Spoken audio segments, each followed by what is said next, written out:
अंतरिक्ष से हमारी पृथ्वी कुछ इस तरह की दिखाई देती है, जिस पर चारों ओर अथाह समुद्र फैले हुए हैं और समुद्रों के बीच मौजूद हैं 7 महाद्वीप, जिनकी अपनी अपनी अलग अलग विशेषताएं हैं। और ये है हमारा भारत, जो कि एशिया महाद्वीप का एक छोटा सा टुकड़ा है।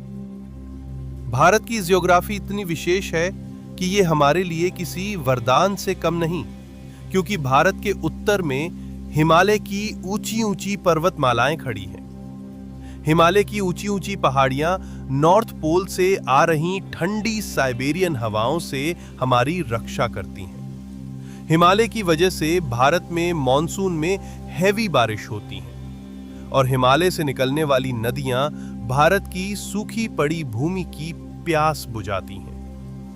लेकिन अतीत में भारत की ज्योग्राफी ऐसी बिल्कुल भी नहीं थी जैसी कि आज है। अतीत में भारत एशिया महाद्वीप का हिस्सा कभी था ही नहीं। आज पृथ्वी पर जिस जगह पर भारत है, वहां पर अतीत में कभी गहरा और विशाल समुद्र हुआ करता था, जिसका नाम था टेथिस ओशियन। करोड़ों साल पहले भारत समुद्र में तैरता हुआ एक आइलैंड था, जो कि चारों ओर से पानी से घिरा हुआ था, जो कि तेजी से एशिया महाद्वीप की ओर बढ़ता ही जा रहा था और भारत का लैंड मास टेथिस सी को खत्म करता जा रहा था। भारत के निर्माण की कहानी सच में अद्भुत है कि कैसे करोड़ों सालों में भारत के लैंडमार्क्स ने हजारों किलोमीटर का सफर तय किया। पृथ्वी की वो कौन सी शक्तियां हैं जिन्होंने भारत का निर्माण किया?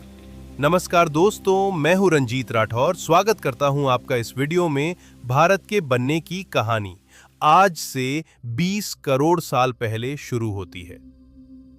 आज धरती पर जितने भी कॉन्टिनेंट्स मौजूद हैं, Asia, Africa, north America, south America, Antarctica, Europe और ऑस्ट्रेलिया, ये सभी कॉन्टिनेंट्स आज से करीब 20 करोड़ साल पहले आपस में जोड़े हुए थे। उस समय धरती पर सिर्फ एक ही कॉन्टिनेंट मौजूद था, पजिया, और आज दिखाई देने वाले 7 महाद्वीप पजिया कॉन्टिनेंट में कुछ इस प्रकार से जुड़े हुए थे, जिसमें आप अपने भारत को भी देख सकते हो। इस समय पजिया सुपर कॉन्टिनेंट पर अलग अलग प्रजातियों के जीवों का पैंजिया सुपर कॉन्टिनेंट की दुनिया आज से बिल्कुल अलग थी।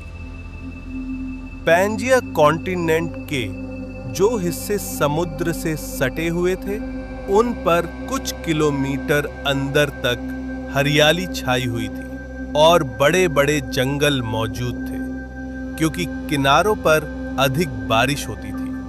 लेकिन पैंजिया इतना विशाल था कि इसके मध्य में हमेशा सूखा बना रहता, जहां कभी भी बारिश नहीं होती। उस वजह से मध्य की जमीन बंजर और वीरान थी, जहां धूल के तूफान उठते थे।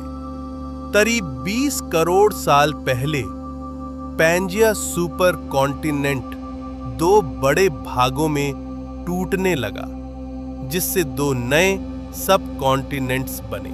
पहला सब कॉन्टिनेंट बना लोरेशिया, जिससे आगे चलकर एशिया, यूरोप और नॉर्थ अमेरिका बने। दूसरा सब कॉन्टिनेंट बना गोंडवाना, जिससे आगे चलकर south America, Africa, India, Australia और अंटार्कटिका बने। जब पैंजिया, लोरेशिया और गोंडवाना में टूट रहा था, तो इनके बीच एक समुद्र बनने लगा, जिसे वैज्ञानिकों ने टेथिस ओशियन का नाम दिया। अब सवाल उठता है, वैज्ञानिकों को ये सब कैसे पता चला?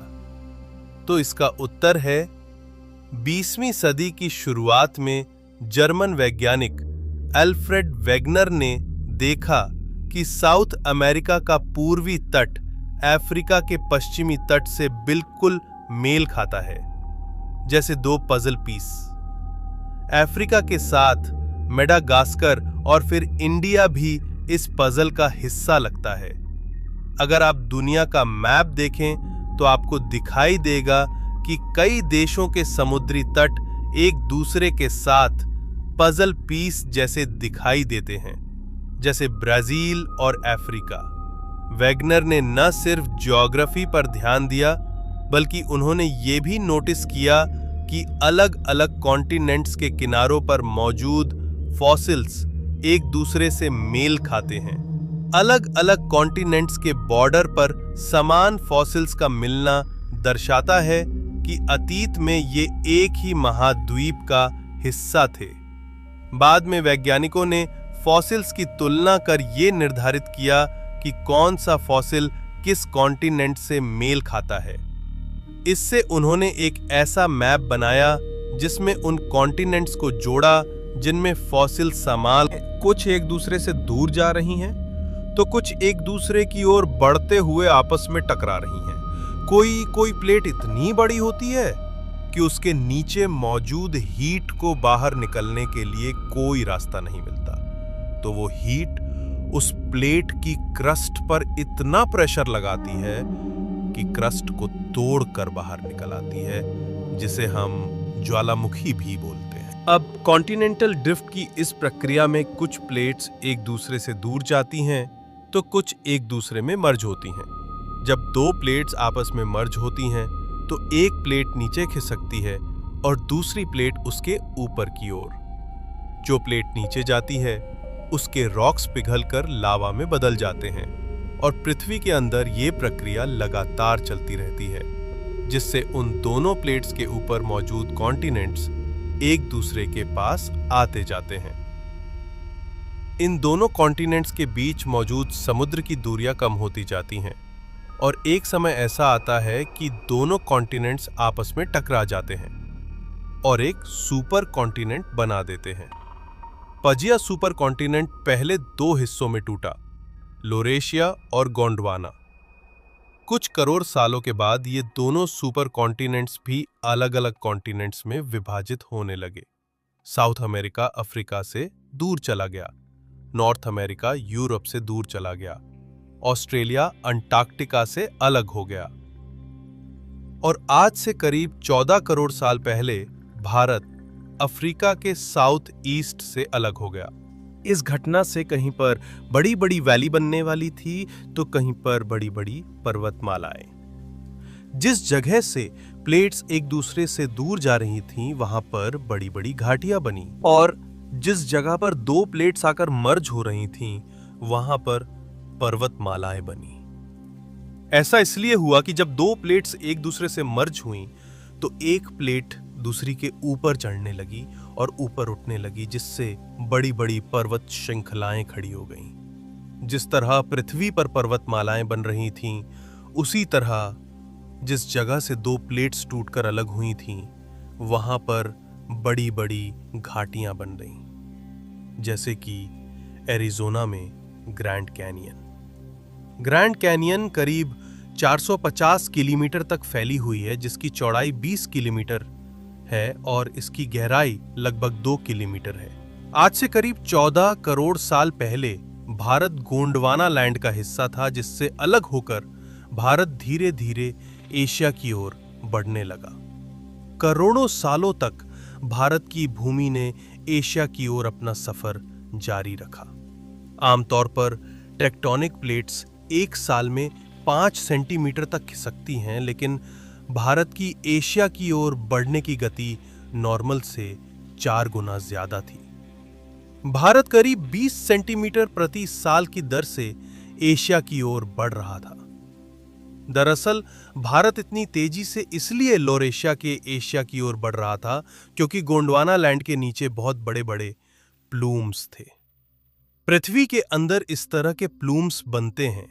ये प्लूम्स पृथ्वी की कोर में मौजूद हीट को पृथ्वी की ऊपरी लेयर यानी मेंटल तक पहुंचाते हैं। जब ये प्लूम्स पृथ्वी की क्रस्ट के पास पहुंचते हैं तो क्रस्ट के ठोस होने की वजह से वहां पर फैलने लगते हैं, जिससे टेक्टोनिक प्लेट्स में क्रैक आने लगते हैं। गोंडवाना लैंड की इंडियन प्लेट के नीचे भी इसी तरह का एक प्लूम था, जिसकी हीट की वजह से इंडियन प्लेट की मोटाई कम रह गई, जिस वजह से इंडियन प्लेट हल्की हो गई। यही कारण था कि इंडियन प्लेट दूसरी प्लेट्स के मुकाबले 4 गुना तेजी से तैरने लगी। आज से करीब 5 करोड़ साल पहले भारत एशिया से टकरा गया। इस टकराव की वजह से हिमालय का निर्माण होने लगा। इंडियन प्लेट लगातार एशियन प्लेट के नीचे धंसती जा रही है, जिस वजह से हर साल हिमालय की कुछ सेंटीमीटर ऊंचाई बढ़ जाती है।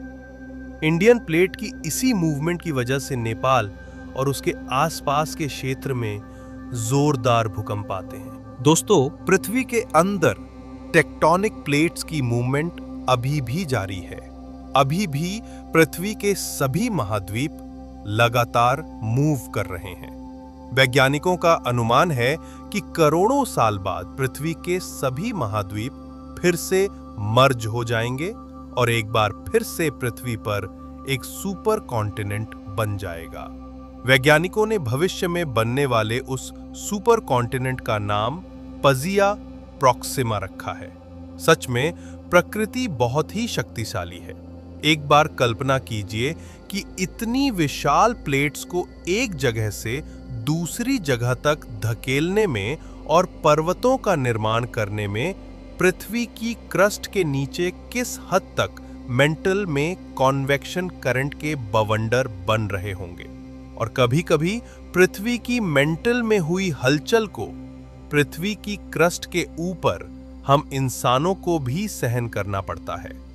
जब दो प्लेट्स के जंक्शन एक दूसरे से टूटते हैं तो पृथ्वी की सतह इतनी जोर से डोलती है कि विनाशकारी भूकंप आने लगते हैं। समुद्रों में बहुत बड़ी-बड़ी सुनामी उठती हैं जो भयंकर त्रासदी मचाती हैं। और ऐसी ही एक भयानक घटना साल 2004 में घटी थी।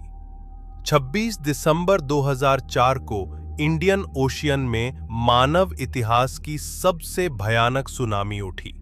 समुद्र के अंदर 9.3 रिक्टर स्केल का भूकंप आया, जिससे इंडियन ओशियन में 100 फीट ऊंची लहरें उठीं, जिन्होंने आसपास के 14 देशों में कोहराम मचा दिया। वो भूकंप इतिहास का सबसे ज्यादा देर तक रिकॉर्ड किया जाने वाला भूकंप था, जो 10 मिनट तक चला। वो इतनी भयानक त्रासदी थी कि उसमें 2,30,000 लोगों ने अपनी जान गंवाई, लाखों लोग घायल हुए और बेघर हो गए। दोस्तों, सच में पृथ्वी के अंदर घट रही घटनाएं बहुत ही शक्तिशाली हैं। लेकिन अगर हम पृथ्वी के निर्माण की शुरुआत से लेकर अभी तक के सफर को देखें, तो वास्तव में पृथ्वी पर ऐसी चमत्कारी और विनाशकारी घटनाएं घटी हैं, जिनकी बदौलत आज पृथ्वी पर जीवन फल फूल रहा है। दोस्तों, पृथ्वी का जन्म कैसे हुआ और वो कौन सी चमत्कारी घटनाएं थीं, इसे हम आने वाले वीडियो में कवर करेंगे। वीडियो अच्छा लगा हो तो सब्सक्राइब जरूर करें। शुक्रिया।